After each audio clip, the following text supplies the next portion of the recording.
Was it all in my head when you said you loved me?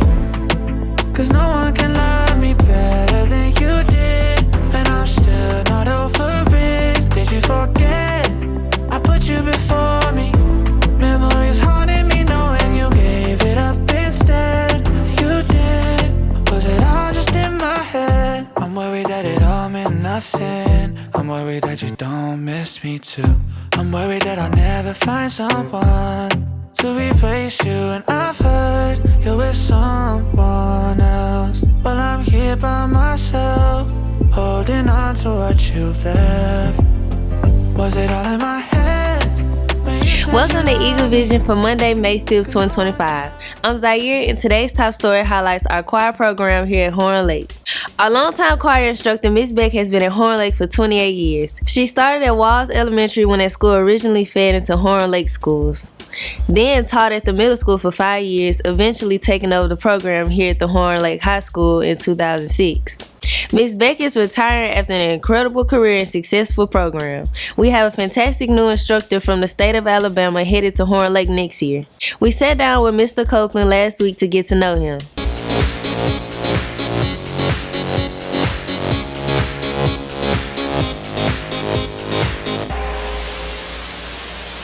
We are here with the brand new choir instructor. So tell us your name. Carlton Copeland. All right, and you are coming from where? Alabama. All right, what are you currently doing in Alabama? I teach young people how to become music teachers at Troy University. Okay, and Troy is a well-known, respected college in South Alabama. They've got an insanely good football team, so a lot of students would probably know that about them. But I know several students had asked, what is leading you to leave the college and come back down to the high school? And I believe I heard the story was basically that you felt like you never really got enough time in the high school teaching, and you really wanted to come back down and teach high school students. Right, yeah. I love to do a clinic sometimes, and I just get juiced when I go out there and work with the young people. And so right now my job is mostly talking about teaching, so I'm ready to go out and actually do it. Man, I love that. So we're going to ask you a whole bunch of different questions today to get to know you, starting with where did you grow up? A small town called Hartford, Alabama. We have 2 traffic lights and a Piggly Wiggly. And Piggly Wiggly is actually a good grocery store, although when they don't have competition, they sometimes charge more than other grocery stores, so it depends. Tell us about your family. All right, so my mom and dad worked in the manufacturing space, like Gates and Sony, and so now they live a nice, quiet life in Hartford, small town, country life. So. All right, tell us about your years in high school. Yeah, so in high school, we didn't have a choir program, so I marched saxophone, and I always sang in church choir growing up, but I didn't know this was a career I could choose, so I got to Troy, and I was like, oh man, I love this choir thing, so let's go ahead and go down that path. So that's why I chose choir. What was a pivotal moment in your teenage years? Did you have a moment that you can think of? A pivotal moment. That's a great question. Wow. What was my Saratoga? I don't know. I don't know. Okay, that's fine. Not everybody has an answer for that one. What jobs did you have in high school? So I played piano for my church choir, and for a whole month, I worked at the Piggly Wiggly in Hartford. Talked about the Piggly Wiggly, and this man worked at it. Okay, tell us about your college experience, and how did you choose to go to Troy? Like, how did you land there? I was at a band competition around 10th grade year, and the Troy University marching band, the Sound of the South, came and did an exhibition, and their first note of the fanfare, like, it shook me. I was like, well, I'm going to that school, I'm going to be in that band. So that's really why I chose Troy. All right. Did you always plan on being a teacher, or did you choose that? How did you fall into that career? No, I had never planned to be a teacher. I wanted to work on a board, like in a boardroom every day, hiring and firing people. But then I got a chance to be in choir. I thought, oh, this is pretty cool. So, what's something outside of school and teaching that you're passionate about?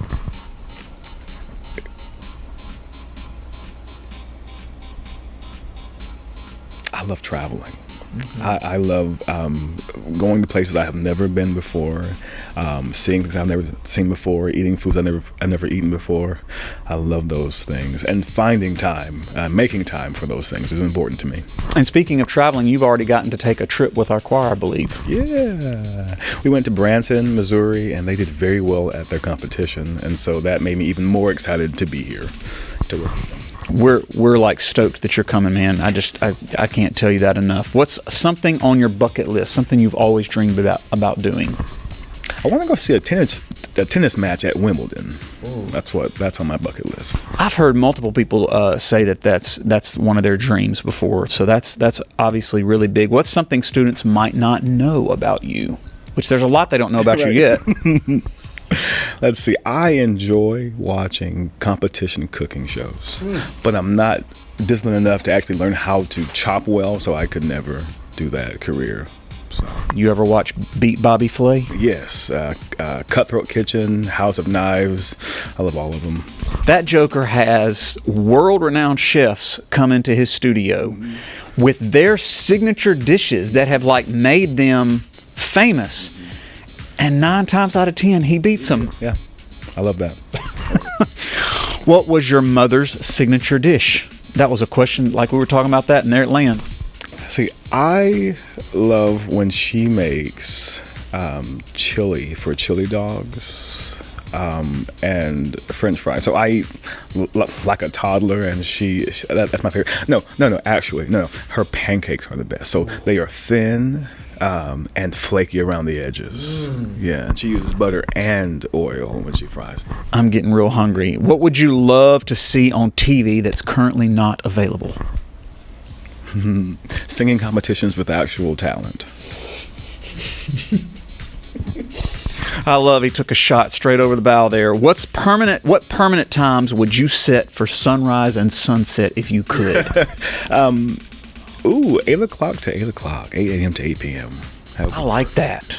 It'd still be a little dark in the morning, so we can sleep in just a little bit later. What's your favorite candy? I love a payday. Man, he's going for the throwback candies on that one. What's the most interesting museum you've ever visited?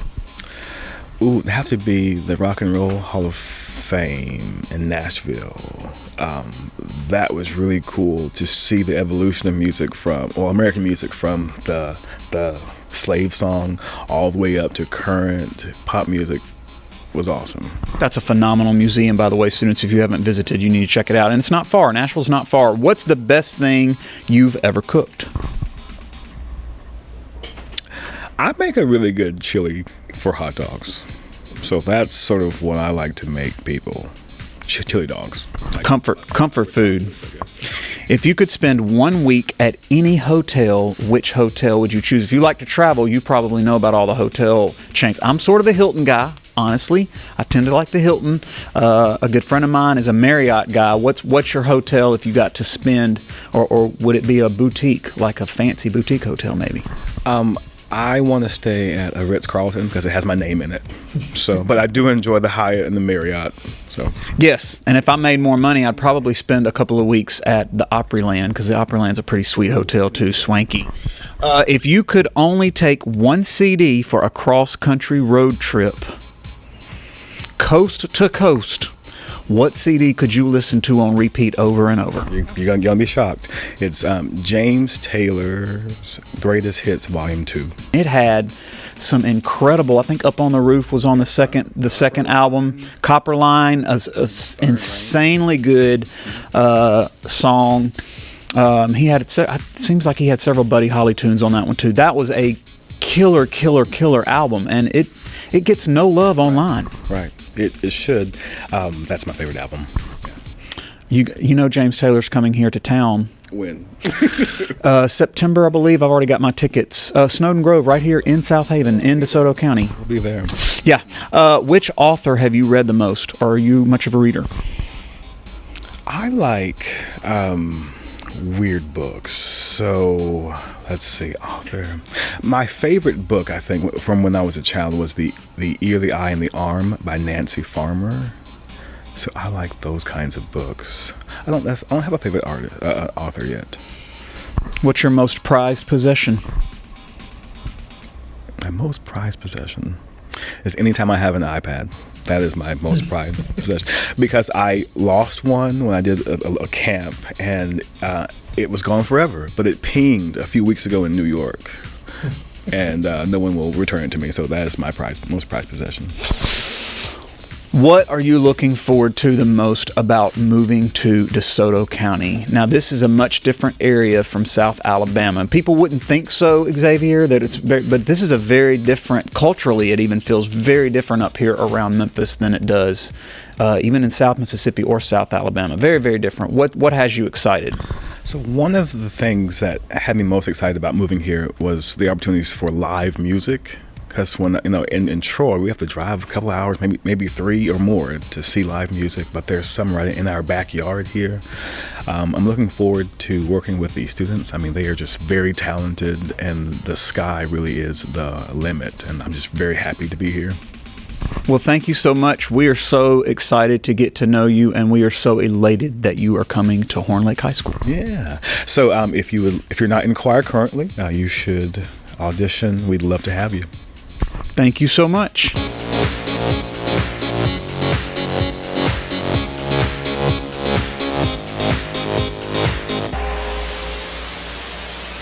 We still have testing going on. Tomorrow will be biology and Wednesday will be algebra 1. We'll also have makeups happening throughout the week. Students should bring their charged school-issued device with them on their testing day. The school laptop is the only electronic device allowed in the room. All others will be collected until testing is complete. All students will report directly to their testing locations on their assigned testing days after getting breakfast in the cafeteria.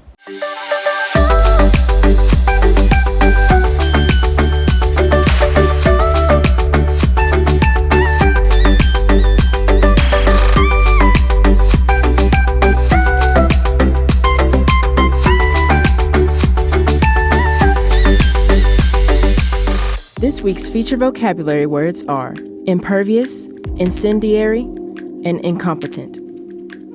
Impervious, unable to be affected by. Incendiary, tending to stir up conflict, designed to cause fires. Incompetent, not having or showing the necessary skills to do something successfully.